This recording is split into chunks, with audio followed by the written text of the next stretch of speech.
see this? Drink your ale. No, they're not.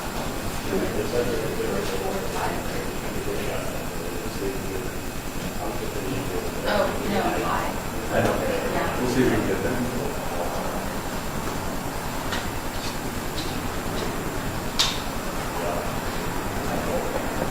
We'll see if we can do this.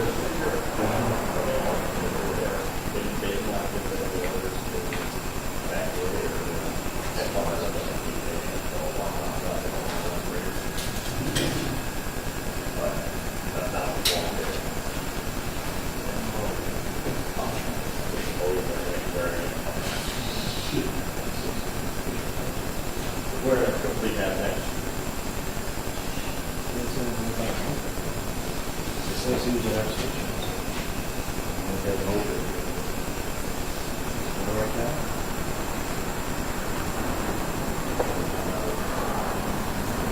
Just a picture of the night.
We have everybody in?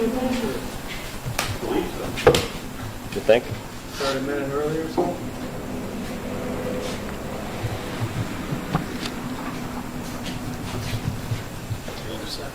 Yeah.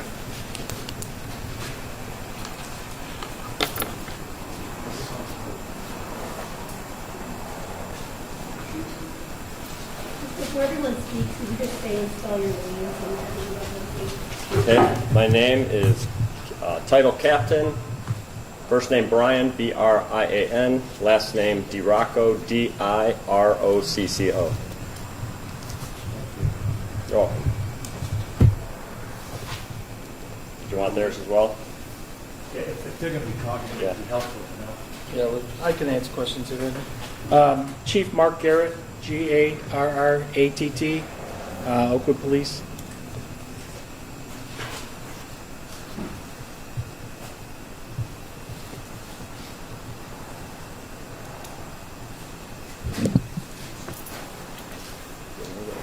You got everybody? Most of the two? No, we're at 2 o'clock, so are you guys ready to start? Think we got everybody? Yeah. Can you hear me good? Okay. First, I'll give you a statement. Yesterday, at approximately 2:20 in the afternoon, the Oakwood Fire Department was dispatched for a large explosion in the area of Alexander Road and I-271. Upon arrival, we found heavy smoke and fire conditions throughout the entire building, along with several injured personnel. We immediately contacted mutual aid fire departments because we knew it was an incident that we couldn't handle with just here in Oakwood. We contacted a total of 14 departments, which brought a total of approximately 60 fire personnel to the scene. Since the time of the fire, once we got on scene at the fire, our main concerns were to treat the several injured people. That was our number one priority, and after that was to address the fire problem. We sent 13 individuals to the hospital, some to MetroHealth, some to Ahuja, some I believe to Hillcrest. We did have one person that was confirmed fatality at the scene. Since the fire, we've been working with individuals from the State Fire Marshal's Office, the EPA, ATF, and OSHA. We've been working with them since yesterday, all the way through this morning and all afternoon.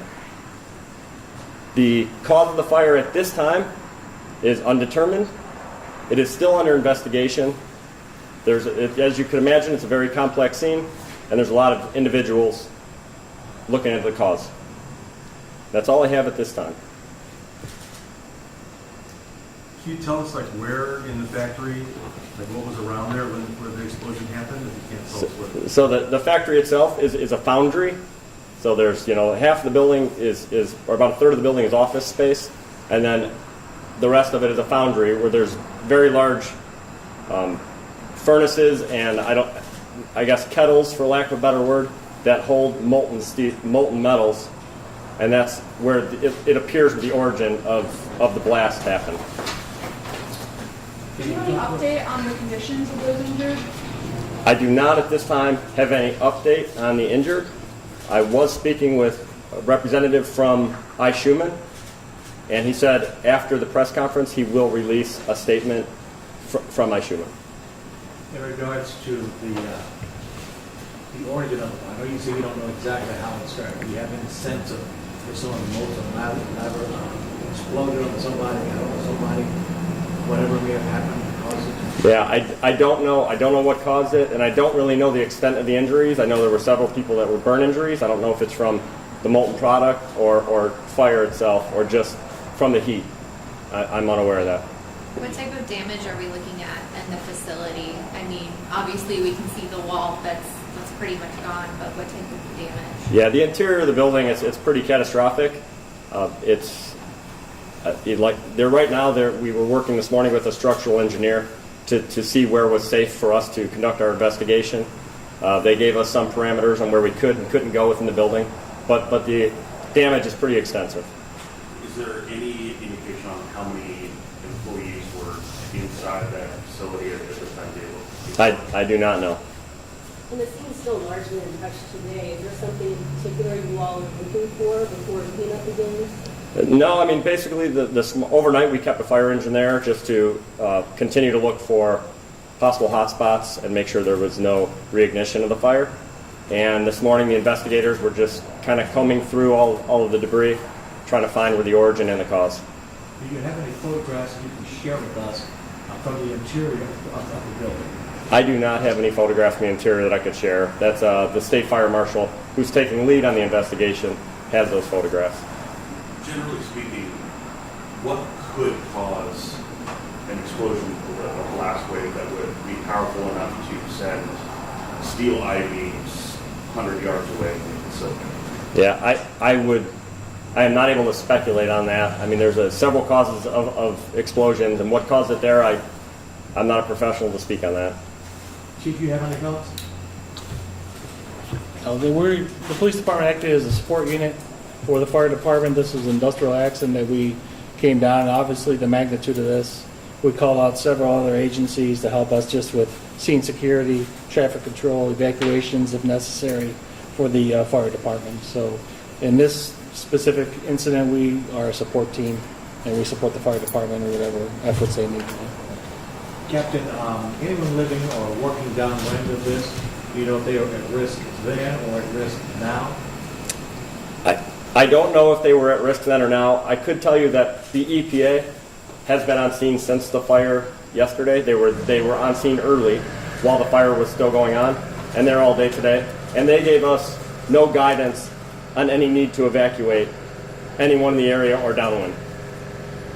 The fire department conducts regular inspections of this facility. What is the scope of those inspections? The scope is an annual fire safety inspection. Make sure that exit doors are clear, exit signs are good. Make sure that there's no electric violations. a standard inspection we would do at any business occupancy within Oakwood Village. Can you talk about any of the formal violations that that particular company understands? No, I cannot speak to those right now. No. Is the building in good standing? Yeah, the building was in good standing. They've been in the village for a very long time, and anytime we've had any violation, even if it's a small one, they've complied and fixed whatever it is. So their logo shows like a kettle bucket being dumped. Is that what they're doing there, actually dumping? Yeah, they have what is it? I like that. I don't know the technical terminology for it, but it's some sort of a kettle that has molten steel and the molten metal of some sort, and they pour it into molds, and which are essentially the shape and size of a brick. When those are cooled, that's what they sell or use for another product. Sort of look like what they used to do over with an LTD steel or those kind of places where they pour into. That kind of. Possibly. Never been to LTV though, so I don't know. Is this the largest fire that you guys have had to handle in a while? It's the largest fire that I've ever had to handle, me personally, and probably the largest one we've had in Oakwood in a very long time. Can you just walk us through what it was like responding to such a massive scene that's going on? Well, upon getting dispatched, dispatch was getting inundated with several phone calls, as you could imagine, because of the blast and the smoke. So, they were swamped with stuff, so we weren't getting a lot of good information initially. When we arrived on scene, there was a very large debris field, which is the front half of that building that it essentially blew off. There was a lot of smoke, a lot of fire, and a lot of injured people. And, we handle every incident that we have, whether it's a small one or a big one, the same way. Our priorities are life safety, stabilize the incident, and save property. So whether it's a big one or a small incident, we handle them the exact same way. It was just a bigger version of that, which is why we needed mutual aid companies. I don't know if you guys have done joint training exercises with other departments, the police department. If you have, I would imagine that you're grateful for those training exercises to prepare you as much as possible for a large scale incident. Certainly, this was an incident that it was basically a big incident command type incident where you have to divide up the tasks and give different individuals the responsibility to handle that task, and they report back to you, and that's how you're able to handle that, which is how police and fire departments work every day, even on the small incidents. How long were you fighting the fire before it was under control? I don't have the exact times, but we had it under control, the bulk of the fire, relatively quickly, probably within, I would say, under 2 hours for the size fire, which is pretty good. After that, it was just a lot of overhaul and finding some little spot fires. Any timeline you can share about just how long it's going to take for that to reserve? I don't know. Like I said, the state fire marshal is taking the lead on the investigation, probably because of the scope of it, and also because there was a fatality. And anytime there's a fatality, the state fire marshal's office takes the lead on that. So they're very meticulous, and they're gonna work through all the information, make sure they get it right. Is there an estimate of how far the rubble traveled from the explosion? We saw it in the parking lot. Yeah, I saw some across the street, in the parking lot across the street, but I didn't measure it or get an estimate myself. Was the person who passed away, was he doing something, during the war, or was he just happened to be in the area? I don't know. I don't know what his position was there in the plant. Do you know anything about him? I do not. Which at Schumann, they did say they would release some personal information on him after the press conference. Anything else? Thank you guys for coming. Thank you. Appreciate it. Well, one last thing I'd like to thank the mayor of Oakwood Village. I'd like to thank the communities that have helped in this effort to clear things up, and that was the fire departments of Bedford Heights, Garfield Heights, Maple Heights, Macedonia, Valley View, Northfield Village, Independence, Warrensville Heights, Orange Village, Reminderville, and Highland Hills. And for the police departments in Bedford, Glen Willow, Walton Hills, and Northfield Village. Also, the Solon Fire Department was And there as well. Solon, yes. So on another matter, we'd like to, one of our residents had a prayer vigil last night for the victims, and many attended that. And lastly, thank Rich's Towing for clearing up all the debris on the streets. Thank you. So what's next, I guess, with you, I mean? What's next for us? I mean, after that, we're pretty much, we've left the scene. We've turned the scene over, us and the state fire marshal turned the scene over to Schumann for probably be their insurance investigators and some board up companies and whatever it is they're going to do. But I mean, as far as this, besides us, maybe some training, in-house training, and an after-action review of what we did good, what we could have done better possibly, and learn from that incident and move on. Initially, are you pleased with the response of the department and the response of the other departments? Absolutely. The guys here yesterday did an outstanding job. The area departments did an excellent job themselves. They were very helpful. They stayed well beyond what would be expected of them. The area chiefs that lent a hand. It was, like I said, a very big incident, not just for Oakwood, but for the area. So yeah, it was. You can't thank the area departments enough. Are you surprised that only one person was killed and the number that was injured, that it wasn't more catastrophic, given what you saw? Yeah, for sure. It's tragic that the one person lost their life. It definitely could have been worse. The scope of the blast, the fire, the smoke. I'm glad it wasn't worse than it was, for sure. Can you describe the explosion? I mean, was it something like when metal hits water or something explodes, or was it? Yeah. I mean, it was definitely molten that happened. I don't, like I said, I don't know. I don't know enough about. I'm not one of the lead investigators on it, so I don't really know to describe. It's like I said, it's a blast injury. It's a lot of damage. I mean, when your crews came in, did they have to dodge molten metal? Yeah. Well, initially our crews, like I said, our first priority was take care of those victims, and second to that, we have to stabilize this a little before we send crews immediately inside, because we have to make sure they stay safe. And you said you sent people to Metro, so I'm going to assume that was the burn unit? That's correct. So that was their main... Anybody that had a burn injury was taken to Metro Hospital. No firefighters injured? There was no firefighters injured at the scene. Thank you very much. Thank you.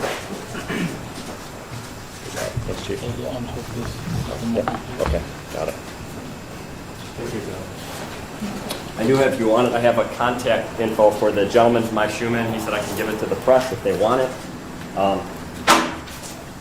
They just released, like emailing a release? He just said he's going to give a release after the press conference. He said if any of the media wants to reach out, they feel free to contact him directly. His name is Matt, M-A-T-T, last name Barkett, B-A-R-K-E-T-T. And his email, he did not give me a phone number, he gave me an email address, which is mbarkett, his last name, at dix-eaton, EATON.com. Do that again, please.